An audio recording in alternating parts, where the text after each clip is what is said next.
On a vécu 3 semaines dures parce qu'on a un boulet. Je veux dire, vous regardez, vous l'avez entendu, quoi. C'est Mélenchon, Mélenchon, Mélenchon, Mélenchon, comme obstacle au vote. Là, vous avez dans des terres comme ici, dans des terres populaires de province, ça bloque, quoi.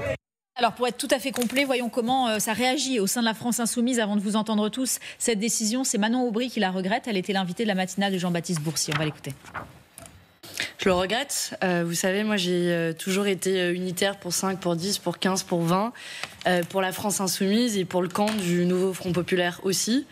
Moi je pense que l'unité qu'on a créée par ailleurs au-delà de la France Insoumise, du nouveau Front Populaire, excusez-moi du terme, mais je pense que ça devrait pas être un coup d'un soir. Je pense que ça crée un chemin d'espoir pour l'ensemble de la gauche dans notre pays.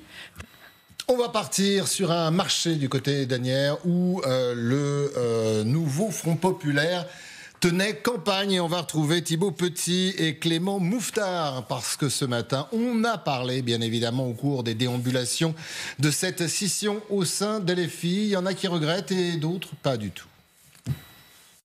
Alors déplacement avec plusieurs élus du nouveau Front Populaire, des écologistes aussi et des communistes.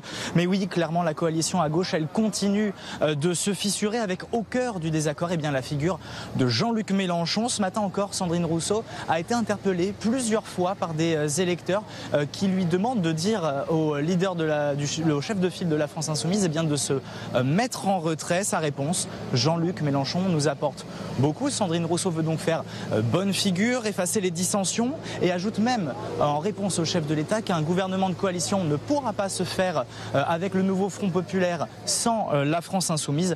Mais en coulisses, on sait que c'est beaucoup plus compliqué et certains craignent déjà que le nouveau Front Populaire ne parte en éclat dès le soir du second tour. Thibaut Petit, merci à Clément Mouffetard. Thibaut d'ailleurs qui nous parlait de Sandrine Rousseau qui tente de faire bonne figure. Tendez bien l'oreille parce que ils ont réussi à capter cette déclaration. On parle bien évidemment de Jean-Luc Mélenchon. Vous faire passer un message. Bien sûr. Est-ce que vous pouvez passer le message à Mélenchon qu'il se calme un peu parce qu'il sert de repoussoir comme c'est pas permis. Oui, alors. C'est le meilleur du Front National. Ouais, mais il faut aussi se rendre compte qu'il amène des choses. Non, mais ça, je connais très bien. Ouais, monsieur. Parce qu'on entend beaucoup le rejet, mais il amène aussi des choses. Et ça, en fait, c'est la difficulté de personnages clivants comme ça, mais je sais de quoi je parle.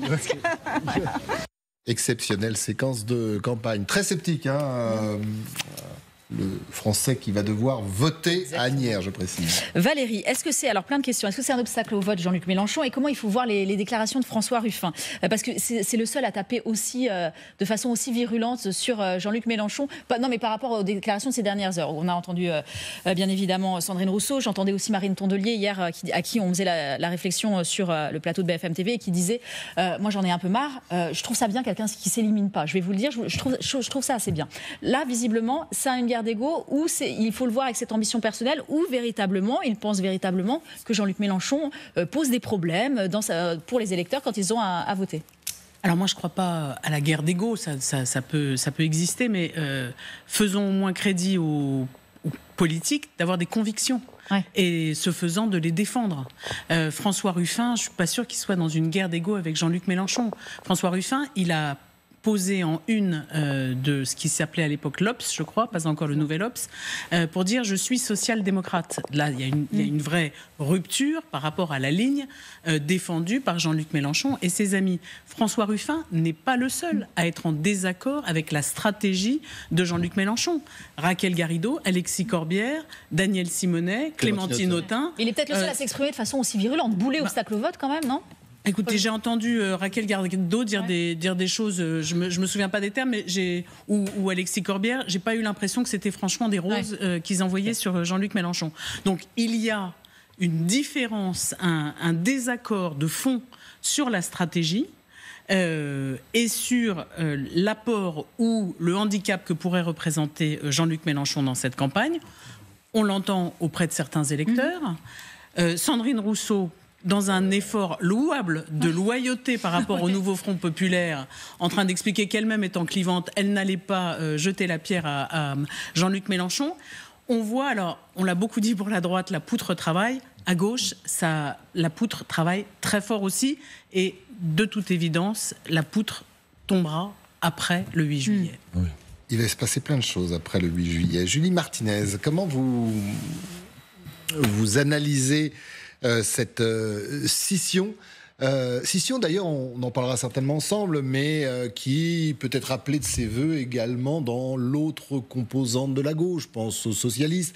Je pense que Raphaël Glucksmann, quand il entend François Ruffin, doit être plutôt satisfait. On s'interrogera d'ailleurs aussi sur les Verts, mais Ruffin joue aussi du Ruffin, parce que Ruffin est menacé dans sa circonscription et il faut qu'il fasse scission. Y compris par le vote Mélenchon, oui.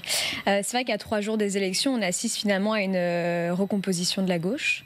Il faut le dire, c'est la gauche, en tout cas l'unité de la gauche était une belle surprise après la dissolution, et là on assiste à quelques jours vraiment de l'élection à une recomposition avec un espace, je dirais, social-démocrate qui lance une offensive contre LFI, donc cet espace social-démocrate qui est constitué, comme vous l'avez dit, de Raphaël Glucksmann, qui est constitué de François Ruffin, mais également de Carole Delga, de Valérie Rabault.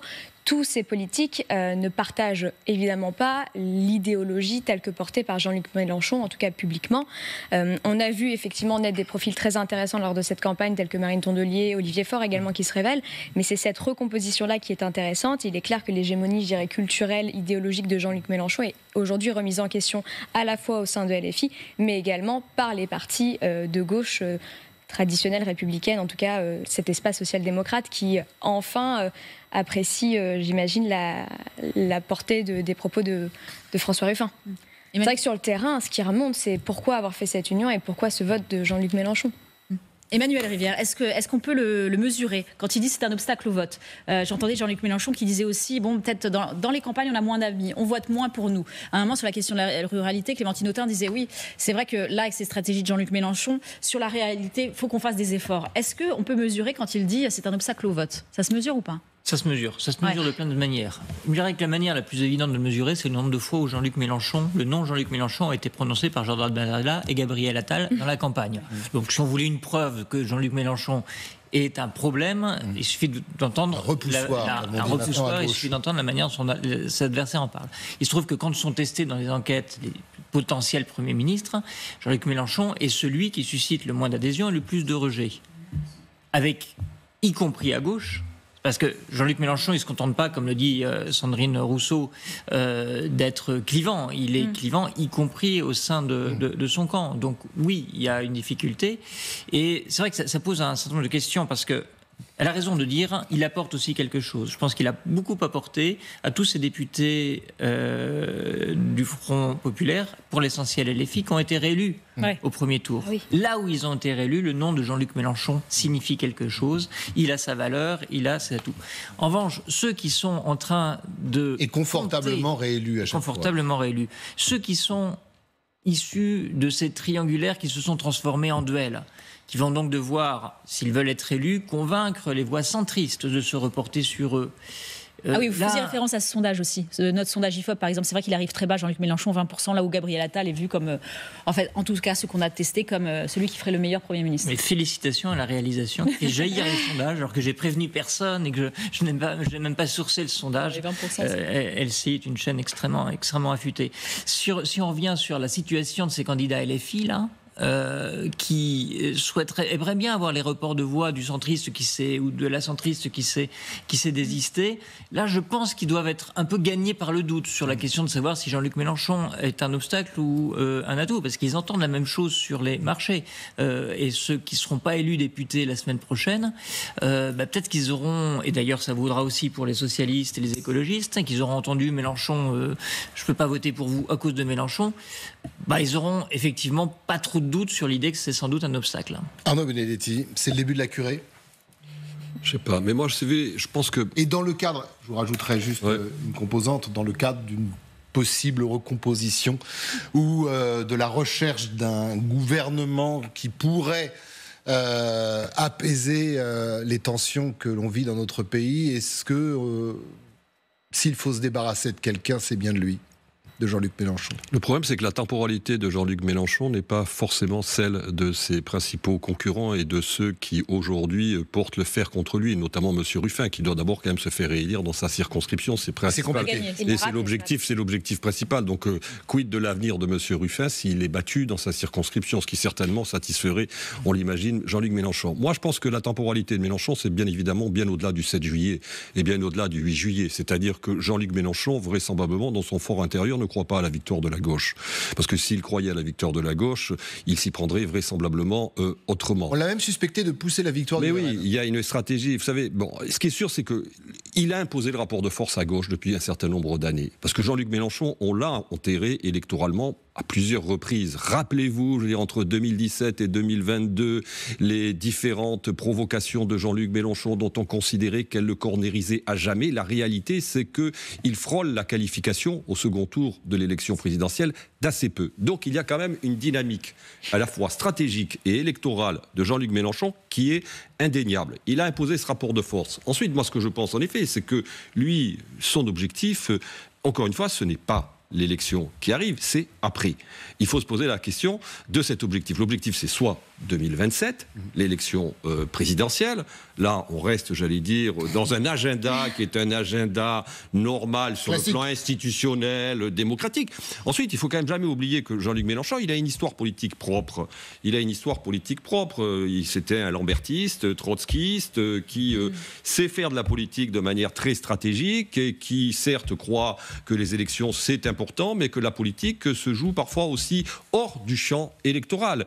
Et la stratégie qu'il a quand même plus ou moins théorisée depuis un certain nombre d'années, celle du bruit et de la fureur, celle du chaos, elle peut correspondre finalement, par exemple, à l'accès du Rassemblement national au pouvoir. Si demain, une majorité relative, voire une majorité absolue, était accordée au Rassemblement national. Donc je crois qu'il faut vraiment penser, si vous voulez, la démarche de Jean-Luc Mélenchon dans ces termes, et pas seulement dans le calendrier électoral qui est le nôtre aujourd'hui. Je pense que ça, c'est très important. Oui, et alors, totalement d'accord avec ce que dit Arnaud Benedetti, mais là, c'est potentiellement une petite faiblesse quand même, parce que si c'était effectivement la stratégie, pour le coup, il serait à front renversé avec l'électorat, cette partie de l'électorat LFI, qui soutient fortement Jean-Luc Mélenchon, qui ne souhaite pas du tout que le Rassemblement national arrive au pouvoir, même si c'est à des fins tactiques et pour... parce que, en fait, il y a plusieurs catégories de Français par rapport à cette perspective du Rassemblement national au pouvoir. Il y a ceux qui raisonnent en se disant, finalement, pendant 3 ans, avec le contrôle d'Emmanuel Macron, et puis, du coup, s'ils sont maintenant au pouvoir, ils ne gagneront pas la présidentielle. Puis il y a tous ceux qui ont peur, en fait, qui ont vraiment peur. Pour eux, pour leur situation, pour la manière dont on va les regarder, dans l'idée qu'ils se font de la recrudescence d'injures racistes auxquelles ils seraient confrontés. Et ceux-là, pour le coup, qui sont plutôt des électeurs du premier tour de LFI, ça ne les intéresse pas du tout d'avoir des tactiques, des finasseries qui diraient il vaut mieux les avoir maintenant pour pas longtemps, et que non, ils veulent juste pas du tout que le Rassemblement national soit au pouvoir.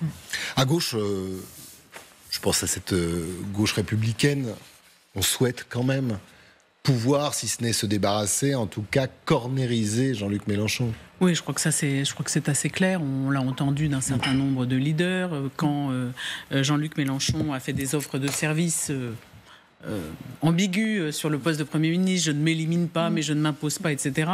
On a entendu beaucoup de voix dans le nouveau Front populaire dire « Non, désolé Jean-Luc, vous n'êtes pas un personnage assez rassembleur, assez consensuel pour pouvoir postuler. » Bon, on verra. Ne jamais enterrer les personnalités, c'est un principe de base. Ce que je remarque quand je lisais sur le bloc, Jean-Luc Mélenchon est un boulet, dit François Ruffin. Vous l'avez dit, et je me permets de le répéter. François Ruffin, il est dans une élection difficile parce qu'il est sur des terres qui ont vraiment basculé vers le Rassemblement national. Et Jean-Luc Mélenchon, dans cet électorat-là, ne fait pas figure de recours, bien au contraire. Alors que les députés qui ont été réélus en banlieue, à Marseille, etc., leur principal adversaire, c'était plutôt l'abstention, plutôt que le Rassemblement national. Et donc, François Ruffin, il est dans une situation où il a besoin aussi de dire qu'il est différent de Jean-Luc Mélenchon, de se servir de Jean-Luc Mélenchon comme d'un repoussoir pour se recentrer et permettre au vote populaire éventuellement de se reporter vers lui.